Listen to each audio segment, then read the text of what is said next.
most great founders have a very clear spike. They are not great at everything, but they're really great at something, and then they leverage that. So that's number one. Number two is they have a ton of drive. And drive is very different, I think, from passion. I think passion is important. It's great with passionate people, but we all know a lot of passionate people who never get anything done. So passion in itself is not enough. Drive is more, yes, you're passionate, but you also have that combined with raw ambition and the ability to execute. So can you see that people have moved things forward in the past, achieved difficult things, hit milestones, and are they really ambitious about solving an important problem and doing something really big? So that's number two. Number three is grit. Right? Great founders never give up. Right? They just keep on hammering. Absolutely. We're not looking to use AI to replace lawyers. I mean, lots of fun and games in the press about that, right? New technology like this comes out and our knee-jerk reaction is to go full force and just, replace all lawyers. No, it's not going to work. But there's a whole bunch of high volume, low value, repetitive work that lawyers do every single day of the week. We had a really deep conversation one day and say, well, what do we do if one day, let's say social media dropped off the face of the earth? Like, how do we remain a real legacy business and continue to have the impact that we have? And I mentioned it before, it's one of the things that still to this day, it doesn't matter what time or when we read them, when we see the impact that our work has had for a person, I get the same butterflies in the stomach and the same feeling of like, this is the reason why, this is our purpose, and I feel as though a lot of my purpose to be able to do this. And, the COVID hit. And yes. Yeah, I don't think it will happen. Like one day when there's a digital human who could be very lifelike, very intelligent conversations, and they could be agentic. The digital human interface that we're building could enable a lot of automations in just one screen, right?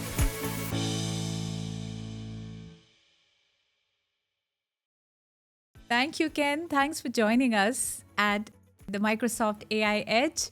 It's great to have you in our studio talking about life in startups and beyond. It's so exciting to have you here. So thank you for your time. Thank you for having me. Yeah, nice to meet you. I would love for everyone to hear about your story. You're a 3-time founder, amazing seed to IPO story in the middle as well.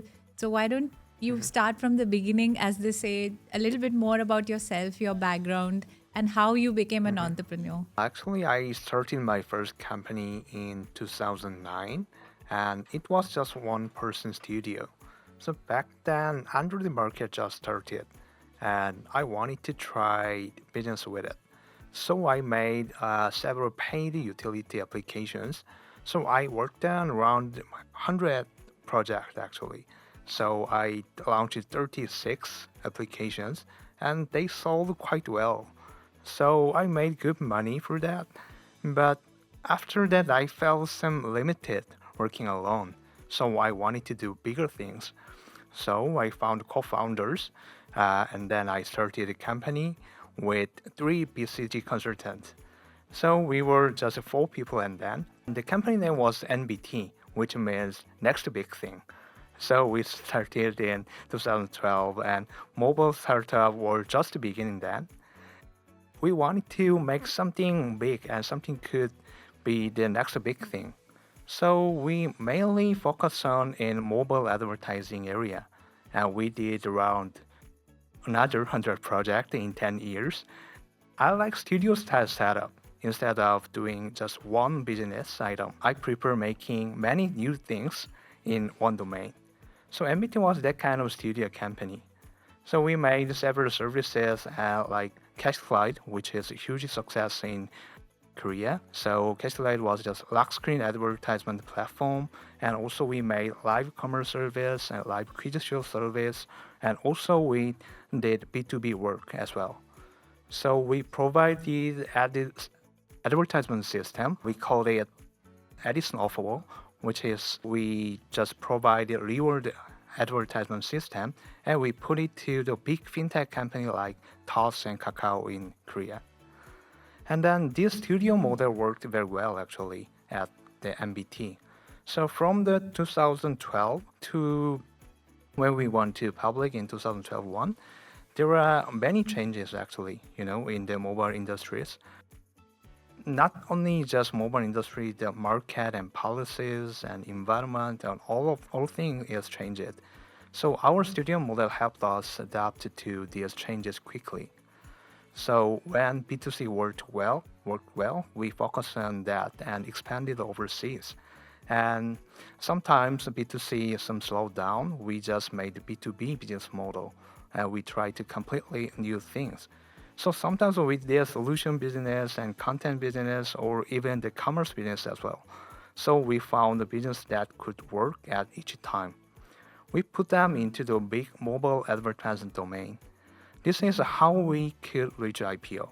We are a Korean startup that went to IPO while making operating profit consistently. So after 10 years of hard work, we had success in domestic and overseas business.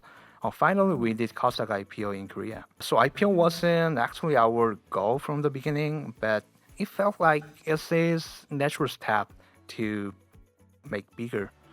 So, but after going public, after the IPO, something has changed actually.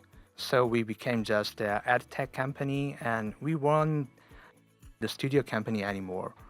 So actually that felt, frustrating to me. So I've always valued making new things continuously and I value working with makers. But after going public, this became very difficult. So I decided to leave NBT and start at 10 Labs. So from the beginning, 10 Labs is a maker-driven company. We used AI to boost productivity extremely. We used AI to create user experiences that were hard to build before. And we focus on being maker-centered while giving new experiences. So we also find and share a way to make better. We so much interested to how to make better. So we share this kind of the know-how, and that's why, this is why I started a new company, 10 Labs. I know that 10 Labs has an interesting name also because of how this philosophy. If I may probe a little bit more on the name itself and how that denotes the philosophy of what you're trying to achieve. Yeah, actually, I learned two big things from my two startups. First is making sustainable structure. It's too risky to put everything on one startup item. So it's like saying, if this doesn't work, it's over. So the chance that your first item succeeds right away is very low. So the important thing is to make a structure where you can keep trying until something works. So we run many projects at the same time. Some projects are cash cow and some projects are experiment challenges in growing market. And the key to making this sustainable is minimum staff. So the scariest cost for startup is actually salary cost, So to manage this well, you need to keep a small team from the beginning. So I used to run an organization with hundreds of people. When organization getting bigger, you need people to manage people. So this creates overhead and slow down execution. So we try to keep a small organization while securing maximum run rate. We operate the system stably based on the project that can be the cash cow. And then second is market selection. So startup founders often ask me for advice about business items. Sometimes they prepare items that I would never do. For example, they bring completely new idea that never existed in the world. When there's no market and no competitors and no references, that item might become a huge hit, but it takes enormous time, and money and to create the market, educate users and spread it. Yeah, it's too tough. So this kind of business might work for a big company subsidiary with enough capital and time. But it's not realistic for a startup that starts with a few people and seed money. So I think it's important to choose markets that fit our team situation and goals. So we need to think about whether we need to make steady revenue and reach a break-even point now, or whether we have some room to focus on longer-term research and development. Strategy can be different depending on this. So in this sense, One Z Labs operate various projects like portfolio with a small number of people. Some are cash cows, and some are experimental research, and some are things we can do really well, and some are we just want to do. So combining those various attempts in a balanced way is how we maintain a sustainable business. Also, sometimes when we do many projects and one specific project goes well and need to expand, typical startup hire many people and grow the organization. But many fail in this process. So these days, especially in time when we can use AI well, when business goes well and show potential, the key is to automate current work instead of hiring more people. So we help existing staff grow their abilities to expand business together with Great. AI. No, and I think that encompasses your philosophy very well. 1 to Z, right? It's A to Z, 1 to Z.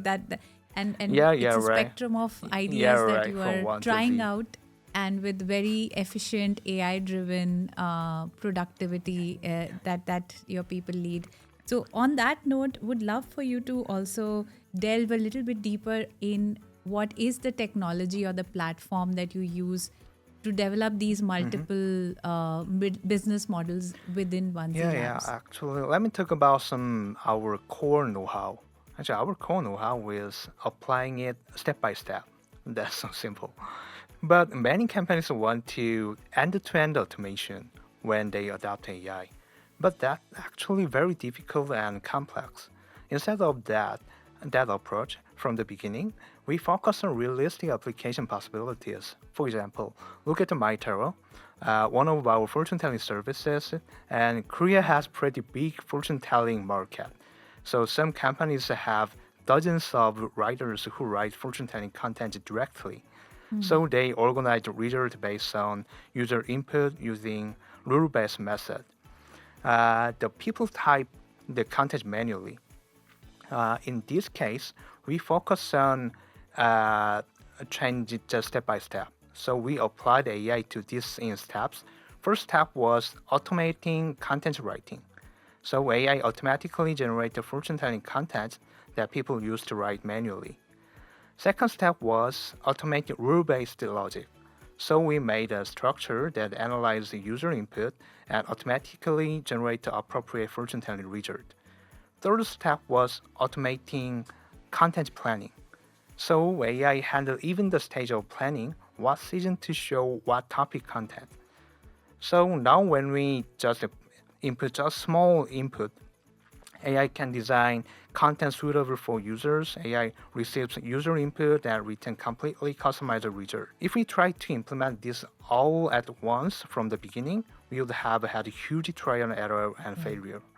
Instead, we found the point where we could increase productivity first, and we choose a strategy of applying it step by step from small units.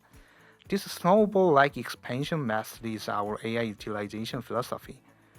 Also, we have an environment where internal education and information sharing happening actively. When new tools come out, we have a system where anyone can try them directly with company money without anyone's approval. Wow. So we share and discuss the tool we try. So thanks to this, everyone voluntarily explore and adopt tools that can automatically automate their work and perform later. So because of this culture structure, where all members use AI tool to boost their own productivity naturally formed, these days the range of work one developer can do become much wider. So designers and planners can also perform multiple roles at the same time using AI tool. This tool-centered autonomous learning and sharing culture is one of our organization's big strengths. Amazing to hear that, Ken. And I think you're doing this so well because I know you have a very small team and you've just spun so many different businesses within One Z Labs. You talked about the fortune telling business. Tell me more about the mental health app that you built. I'm really interested to know because it's such a big problem today in the world. Yes, right. And how are you tackling that with AI and what's the technology that you're using there? We are developing a mental health service called Enough. We are launching it in both US and Korean market at the same time. There are several reasons why we plan to operate this service. First is that privacy and personalization are important area. Mental care is an area where individuals share very private stories. So it's very important to have technical structure where counseling content is well recorded, safely encrypted, and previous counseling content naturally reflect in current counseling. So in this part, we judge that we can make deeper and more sophisticated design than general purpose LLM service like the GPT or cloud. So second is complex approach for meaningful counseling. To provide really meaningful counseling, a single approach isn't enough. So we integrated various philosophy counseling techniques like cognitive behavior therapy or schema therapy and also inner child therapy. So AI can generate counseling scenarios and organize conversation flow. Also, beyond simple Q&A, we provide various interactions like visualization, image-based interaction, and meditation guidance. Third is multi-agent-based structure. To provide such complex counseling, we need a multi-agent structure where multiple agents cooperate, not just one AI model. So AIs with different roles corporately generate the response according to user state and context. This makes much more personalized and situation customized counseling experience possible. So this structure needs a much more advanced system than one single GPT-based service. So we judge this in area where we can have a competitive advantage. And fourth is integrating daily routine and additional functions. So enough will provide not just counseling, but also daily check-in push notification, comforting messages that give philosophy stability, and also meditation guides. So we design it so user can continuously use the service through these daily life connected functions. Last one is market growing and timing. So most importantly, this market is growing rapidly now. So psychological counseling demand is increasing rapidly in Korea as well. So in the global market, people are getting used to share emotional connection with AI through the service like character.ai. In this trend, we judge it that Innofu is an area where our team can do well and also technically and also have enough proven market potential. So that's why we are pushing this service seriously. Great to hear that. And I'm sure with generative AI, you can also customize it to cultural nuances in the US versus Korea versus other parts of the world. So Yes, right. it's so great to see you can really scale a model with the technology now. AI is evolving fast, we know that, especially in Asia. So what are some of the trends that you are seeing evolving really fast, and how can founders build around some of those trends? In Korea, interest in AI is very high, actually. So various attempts using AI are actively happening in many companies. Especially AI adoption to increase internal productivity is spreading rapidly. But the disappointing part is that many companies hire AI PhD doctor or expert as leader for this. Of course, these are necessary talent if the purpose is to build AI models directly or developing foundation model. But realistically, applying existing AI solution properly to actual work to increase productivity might be more important. There is a big gap between these two approaches in actual work application. So mismatches often happen between what companies expect and how organizations actually operate. Because Korea's employment structure makes hiring and firing very difficult. It's not easy to optimize or adjust manpower even if AI adoption improves productivity. So Korean companies generally approach it by strengthening existing employees' capabilities rather than AI that replace manpower. They focus on using AI to boost people's productivity instead of replacing it with AI. That's interesting. And that's so important So as well. Yeah. Yes, right. So for this reason, investment and interest in internal AI education and learning program is getting very, very high recently. AI literacy improvement for working level staff and business automation tool application are actively proceeding in many companies. What I realized meeting with various companies in that core department of AI transformation that uses AI to increase productivity is surprisingly HR. So to successfully perform AI transformation, several important elements are needed. First, we need to clear job description writing, then onboarding process organization and system organization of internal material, and building access authority and information security system. These are all very important. These activities are just administrative work. They actually directly connected to the AI agent design and operation. For example, clear job description can be used directly as core prompt for AI prompt.